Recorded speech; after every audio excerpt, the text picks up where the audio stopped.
Good evening. My name is Dakota Litton. I come from a military intelligence background to include 6 years in the Navy and a few more as a government contractor. I obtained my business administration degree in 2020 in hopes of transitioning from intelligence analysis to data analysis. I chose Savvy Coders for their reputation, flexibility, and their work with veterans.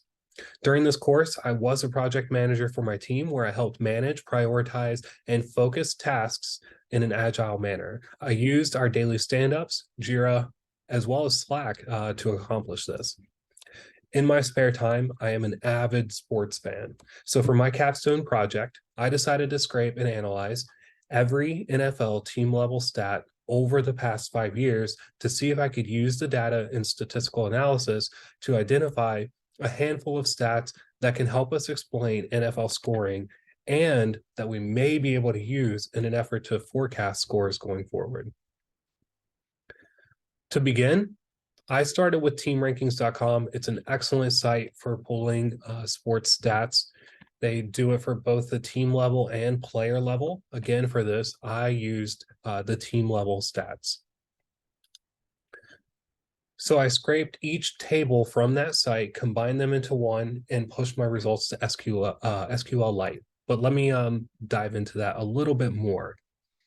So I imported pandas, I imported sleep, I imported random and SQLite. For the sleep and the random, the reason I did that was to sort of slow down the way in which the script would go and collect the data from the site. So it did take me a little bit of time. There are over 1,100 different websites here, and I randomized it as well, so it wasn't so consistent in its pinging of these websites to get the data.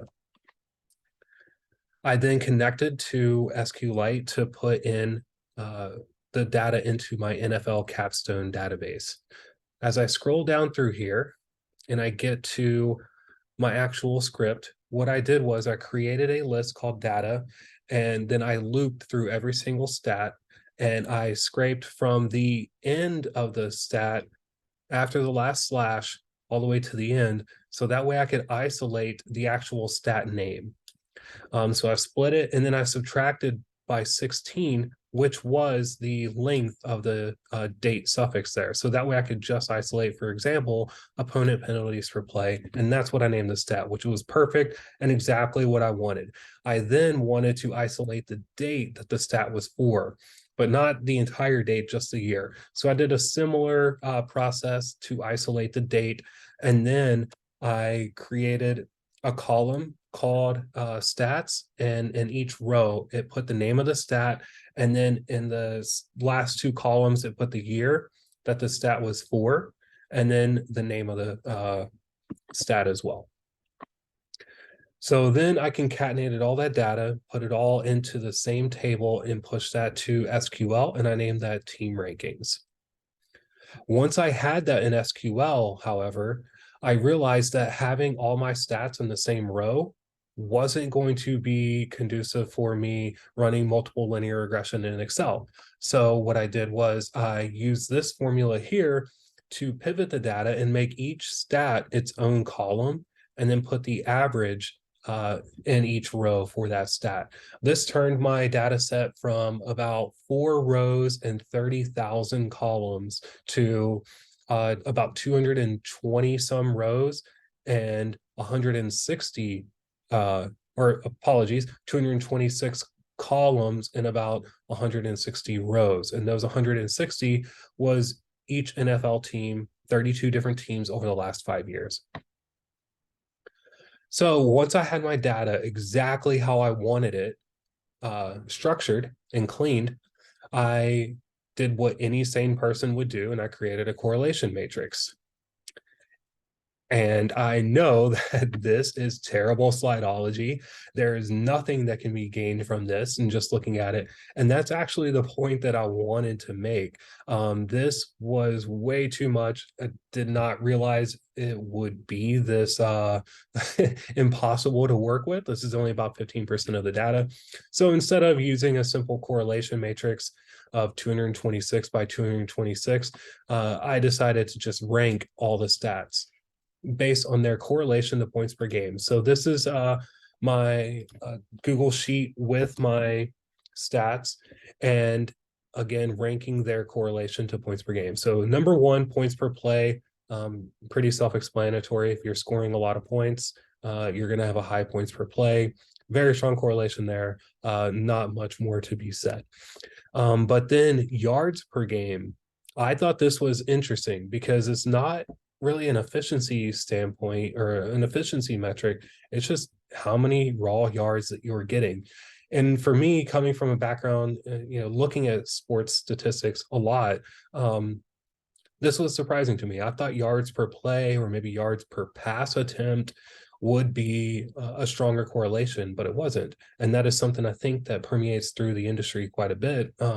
The sports analytics, NFL analytics industry, if you will.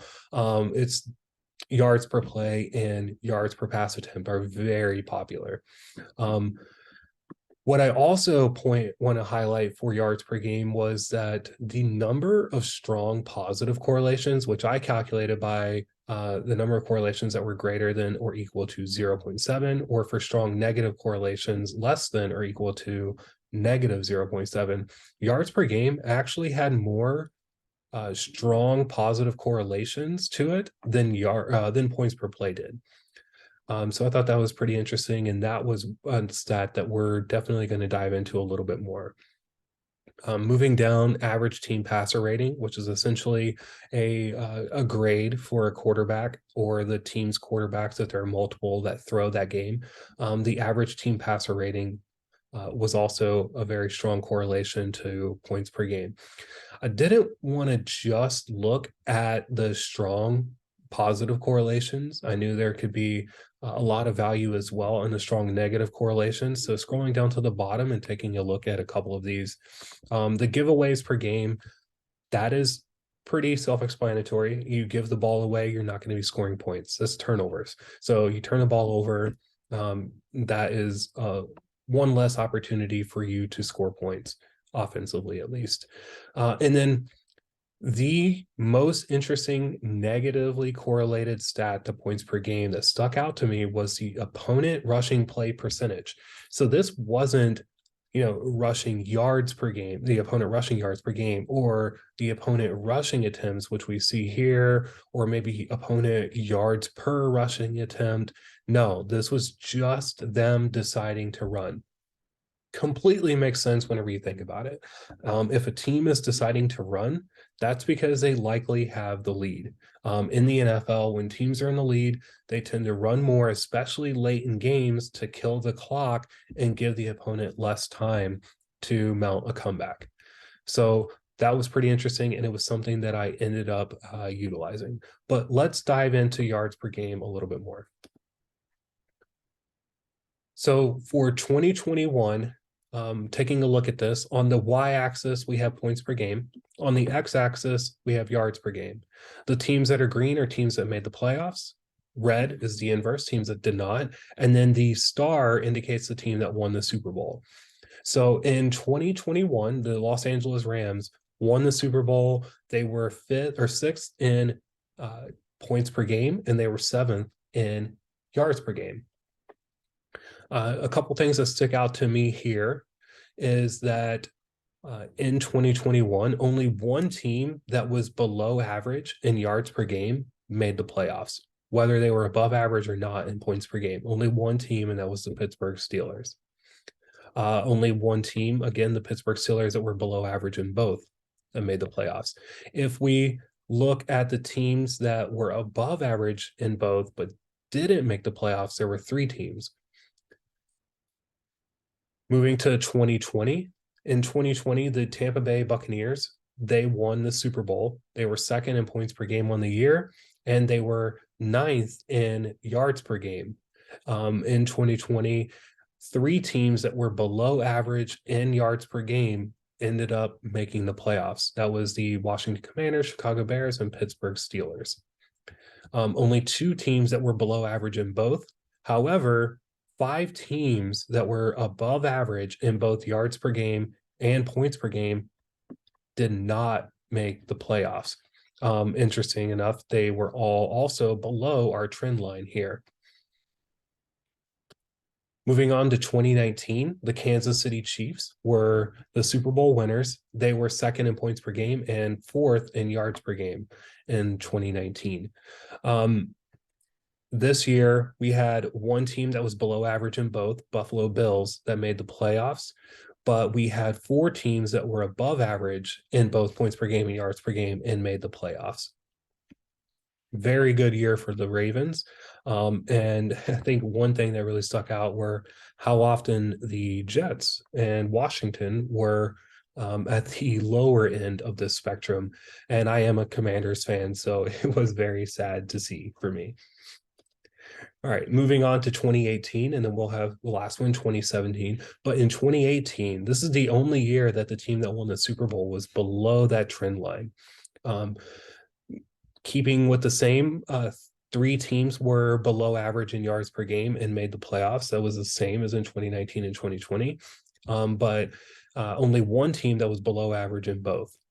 However, five teams that were above average in both did miss the playoffs. And again, similar to, I believe, 2020, where all five of those teams were below this trend line.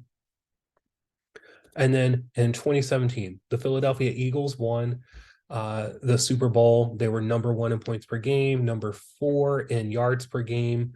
We had two teams that were below average in both, only three teams that were below average in yards per game that made the playoffs. And inversely, the teams that were above average and that in both points per game and yards per game that made the playoffs were the Chargers in Detroit. And this is the only year where the number of teams that missed the playoffs that were above average wasn't greater than the teams that were below in both. So what are my key takeaways? Well, I think my key takeaways from the yards per game, looking at this, is that if your team is below average in both points per game and yards per game, it is going to be very unlikely that your team makes the playoffs, and almost certainly, at least over the last 5 years, they're not going to win the Super Bowl. But just because you are above average in both doesn't mean that you are going to make the playoffs. So the stats that I ended up using, that was a deep dive into yards per game, but I used several different stats after probably hundreds of different multiple linear regression models. The ones that I settled on were points per play, which we discussed, yards per game, passer rating, takeaways per game, the opponent time spent rushing, and average time of possession allowed. So a couple things that stick out to me here. Again, the y-axis is points per game, and then the individual stats are the x-axis. The Kansas City Chiefs, this was very, very close to turning into just Kansas City Chiefs propaganda. Over the last 5 years, which coincides with when they drafted their new quarterback, Patrick Mahomes, they have been incredible. They lead the league over the last 5 years in points per play. They lead the league in yards per game and passer rating. And what's more is the Kansas City Chiefs quarterback, Patrick Mahomes, actually has one of, if not the highest average passer rating of any quarterback in NFL history. So not ready to crown him yet, as no one should be, but he is on a very, very strong trajectory to be one of, if not the best quarterback ever. And it's something I wish my Washington Commanders could could draft one of these days. But looking at some of these other stats, they were up there in takeaways per game, which I thought was really surprising. But if you think about it, a team that scores very well, so high in average points per play, high in average yards per game and passer rating, and just putting up a lot of points, the opponents that they're playing are going to be playing from behind. And in the NFL, when you're playing from behind, it forces you into more throwing situations because, like I mentioned earlier, teams that are running more are teams that are winning because they're trying to kill the clock. Teams that are losing tend to throw more because they have to catch up. And whenever the Kansas City Chiefs put teams in those positions where they have to throw more, that forces them into predictable situations. When a quarterback has to drop back to pass the ball, he has to give time for the play to develop. And whenever you do that, teams can send, or defenses can send blitzes and can force the quarterback to throw early, throw bad passes. They can sack the quarterback, which can lead to fumbles. So all kinds of things tend to go wrong whenever you get into those predictable situations. And I believe that's what's really led to the Kansas City Chiefs having one of the highest takeaways per game rates over the last 5 years. Opponent time spent rushing, they look like they're close to the middle, but actually they're still one of the best. We have a lot of teams down here in the bottom right. Still one of the best in average opponent time spent rushing, which is great because that means the way this is negatively correlated, the teams that they're playing do not run a lot. And like we saw in the correlation table on my Google Sheets, that was one of the strongest negative correlations. And then average time of possession allowed, pretty average. I think that's probably because the Kansas City Chiefs score pretty quickly. So they don't take a lot of time to score their points, which gives the opponent the ball a lot more. So getting into my multiple linear regression, I found that using just those stats wasn't going to be enough because I could combine those stats and get better numbers, and I did. And I didn't have to go and get different stats. It was just a couple combinations of those that made it an even stronger model. So passer rating divided by plays, or passer rating per play, and then yards divided by plays, or yards per play, and then multiplying those together. The opponent turnovers divided by the opponent time of possession, which essentially translates into opponent's turnovers per minute. Opponent rushing play percentage times opponent time of possession, which translates into the amount of time the opponents spend running the ball, or deciding rather to run the ball. And then yards per game by itself, raw. I thought that was very interesting. And then points per play. So down in the bottom right, this is the formula that I put into Tableau, a calculated field in Tableau, named it MLR formula. And then looking at it in Tableau, putting the teams on the scatter plot. Again, Kansas City Chiefs way up here, way and above the rest. And then we have the two New York teams at the bottom. We won't mention that other team that's down there near the bottom.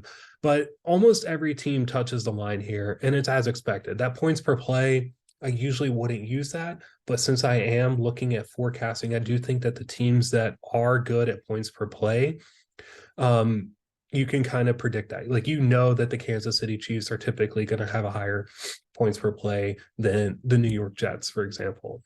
Those are the extremes, but you can look at their average points per play in the past, maybe the last few games, weight that a little bit more, and then what the opponent allows. So I kept that in there.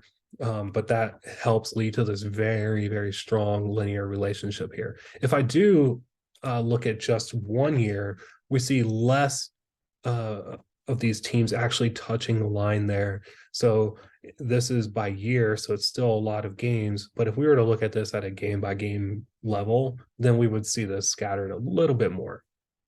But still, over the last 5 years, it's a very strong model. All right, so next, moving on to the forecasting, or potentially forecasting future scores, what I decided to do was to go back to my script, and I would scrape just the sites that I wanted to pull. So these are just the stats that I determined from my multiple linear regression models, and I put those into my SQLite database under NFL Capstone. Each stat is its own table, very similar to my script above. And then once I got there, I also decided to pull in the games for this upcoming week. And I found a site, CBS Sports. They have the schedule.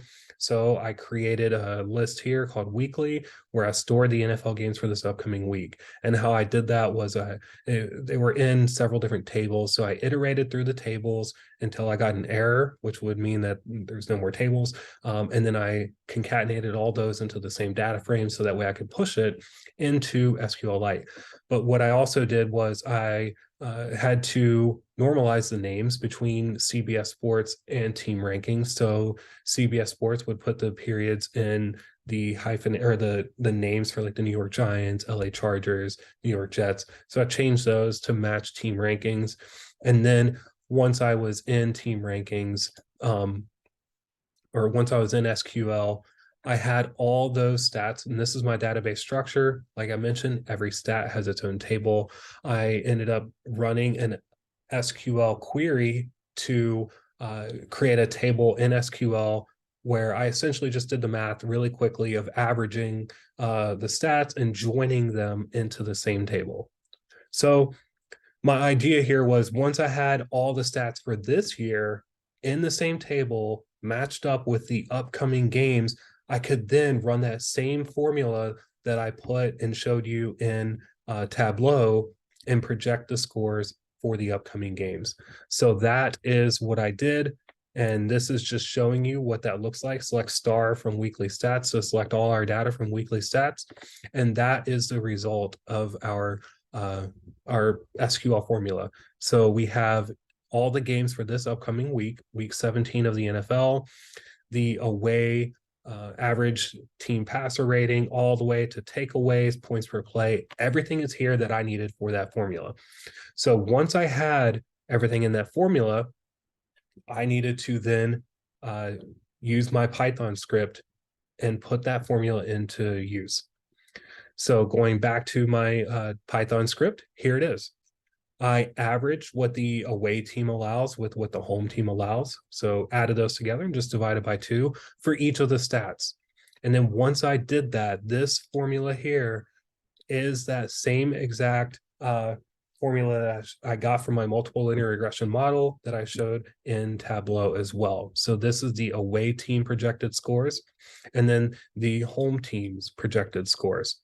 And actually, if I go ahead and run this, there we go. We have the scores, the projections for the upcoming games for week 17 of the NFL. Now, I would not go out and make any sort of betting decisions based on this. This is the V1, version 1. I do think there's a lot more that could go into this with time that I certainly will do. So in conclusion, I think there are a lot of strongly correlated stats that can be used. However, yards per game is a very strong indicator of scoring success. The more that your opponent just simply decides to run, the less you score. And that's because they're only deciding to run because they're in a position where they are leading and they are trying to kill the clock. And again, that's usually later in the game. As for forecasting, stay tuned. It's something that I'm going to continue working on. I did run this last week. I did compare my projections with the actual scores, as well as what Vegas, and by Vegas, I mean, sports books, projected for each team. They beat me. Vegas beat me 18 to 14. There were 32 different projections, 32 different teams that played last weekend.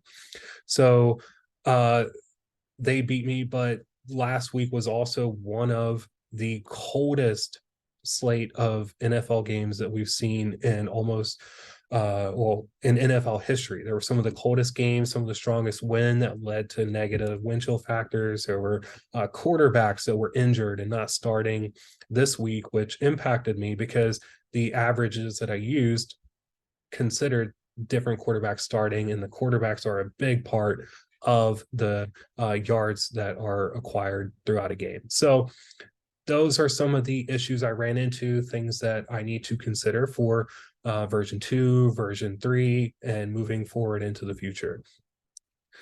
Number 4 there, I put multicollinearity was a speed bump. And if you're not familiar with multicollinearity, that is just independent variables in your linear regression model that themselves are correlated. And essentially that's saying you don't need 2 stats that are themselves correlated in the same regression model for a dependent variable. You can either combine them or you can take one out, test it out, put it back in, remove the other one, test it again, and see which one works better. But you don't need those. I did try in Python getting the variance inflation factor, which is a way that you can identify multicollinearity. But admittedly, once I did that, I still didn't know. There were artificial thresholds that I was finding whenever I was doing my research of what you can and cannot remove or what was best practice. And I ended up not going with that because of my lack of familiarity with the variance inflation factor for now, but it is something that I'm going to look into more in the future and use in future models as I continue this path of getting better with my forecasting. So thank you, and I hope you enjoyed my presentation.